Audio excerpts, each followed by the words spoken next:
Kwa majina naitwa Furaha Godfrey Cholobi. Mimi ni mwimbaji, napenda sana kuimba. Na ninavyoona watu wakiwa na msifu Mungu, yani roho yangu ikawa inapenda, inazidi sasa, yani natamani kuimba mpaka nikafikia hapa, nikafanikiwa kurekodi nyimbo mpaka leo. Yani nilijikuta tu, yani napenda kuimba. Kwa nikaa napenda sana, naambia mama yangu kwamba nataka kuimba, akasema muombe Mungu atakusaidia.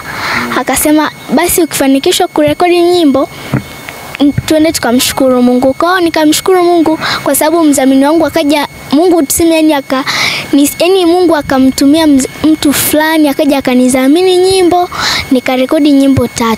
Mwimbaji ninayempenda Debora Lukalu, lakini najua yupo Tanzania, lakini wa Tanzania ninayempenda sana na Rema Simfukwe. Nampenda sana. Kwa nini unampenda Rema?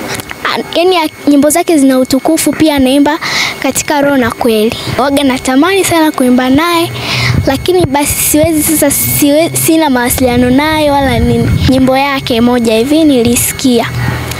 Nyimbo gani? Ile na kuabudu. Kwanza nilikopo naisikiliza ghafla tu, yani nimekaa mpaka nikaa nabubujika, nikaielewa sana ile nyimbo. Nikaa nazidi kumpenda mpaka akawa ametoa ile nyimbo yake nyingine Ukishuka, nikazidi kumpenda, yani nikaa nampenda kuliko yani. Mimi nawaambia waonyeshe vipaji vyao, kwa sababu wakiwa wamekaa hivyo waonyeshe vipaji vyao hawatakuwa. Pia wapende sana kuwa wanaenda kwenye matamasha hivi, yale ambayo yanatokea ya bure, wao wanapenda kwenda. Pia wasikate tamaa, wamtegemee Mungu, Mungu atawasaidia.